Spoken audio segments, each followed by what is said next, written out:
دا یو ورور سوال کړی دی، وی آیا داسې څه حدیث شتي چې په هغې کې دا راغلي چې ځان د بازارونو نه لرې ساتئ؟ آیا داسې څه حدیث شتي چې په هغې کې دا چې ځان د بازارونو نه لرې ساتئ؟ الجواب، په صحیح مسلم کې یو حدیث دی، په صحیح مسلم کې د ابو هریره رضی الله عنه روایت دی، پیغمبر صلی الله علیه وسلم وی احب البلاد الى الله مساجدها، په ځایونو کې الله ته خوښ ځایونه هغه جوماتونه دي، او په ځمکو کې د الله خوښه ځمکه هغه د جومات ځمکه ده. وابغض البلاد الى الله اسواقها، او په ځایونو کې چې د الله ډېر بدي شي هغه بازارونه دي. نو د دې حدیث هم دا خبره واضحه شو، دې کې دننه دې خبرې ته پټه اشاره ده چې څوک پرې پوهېږي چې د بازارونو نه ځان لرې ساته، ځکه چې یو ځای د الله نه دی خوښ، نو ته هلته څه کوې؟ او ضرورت دې راغی، څومره چې ستا ضرورت وي دومره ته بازار ته ورشي، هلته وخت تېر کړي، دا خو څه خبره ده، خو ضرورت دی.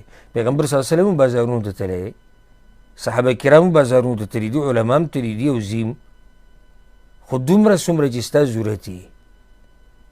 دا نه چې زه چکر له روان یم، لکه زموږ د پښتانه خصوصا دلته 7 به روان یو، 8 به روان یو، 15 به روان یو، 6 به روان، څه کوي؟ زه بازار څه ازاد وم؟ بازار څه ازادولو ځای دی؟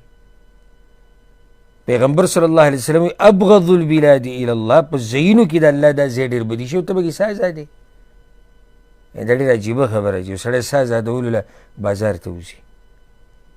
امام نووي رحمه الله وایي د دې حدیث په وضاحت کې چې ولې د الله د بازارونه ډېر بدي شي، یعنې د دې څه وجه ده؟ نو جواب یې ورکړی دی، وایي ځکه چې دا د دوکو دړاکو ځای دی، دا د دوکو دړاکو ځای دی، دا د سود ځای دی، دلته وایي د دروغو قسمونه خلک خوري، دلته خلک د وعدې خلاف ورزیانې کوي، دلته وایي د الله د ذکر نه خلک مخ اړوي او نورې ډېرې خبرې پکې دي. ښه نو د دې په عکس باندې جوماتونه ولې د الله خوښ دي؟ ذکر پکې کېږي، د الله عبادت پکې کېږي، عبادتونه پکې کېږي، ایمانی موسم پکې، روحانیت پکې، او د دې په عکس باندې بازارونه دي. څومره دوکې دړاکې بازارونو کې کېږي، څومره د دروغو قسمونه پکې خلک خوري، که څوک سامان الي او که څوک یې خرڅوي، دی هم د دروغو قسمونه خوري، هغه هم د دروغو قسمونه خوري. ښه څومره د وعدې خلاف ورزیانې پکې کېږي. بیا چې یو سره دا خبرې یو ځای کې څومره پکې فحاشي، داسې جنکۍ پکې ګرځي والعیاذ بالله چې هغه یعنې ښه کردار والا نه وي، داسې هلکان پکې ګرځي چې هغوی غلطو کارونو له راوتي دغه بازار ته. جنکۍ چې دی په هلکانو پسې به ګرځي بعضې، او بعض هلکان په جنکو پسې ګرځي بازارونو کې. نو داسې ځای کې به ته څنګه چې دی هسې وخت تېروې؟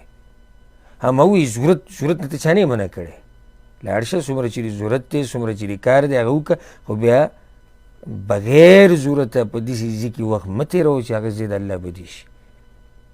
او ځکه سلمان فارسي رحمه الله څه وایي، ډېره ناشنا خبره یې کړې ده رضی الله عنه، وایي لا تکونن ان استطعت اول من يدخل السوق ولا آخر من يخرج منها. وایي داسې نه خیال کوه، داسې نه چې وایي اولنی کس بازار ته ته ننوځي او اخرنی دې ته راوځي. یې څه معنی ده؟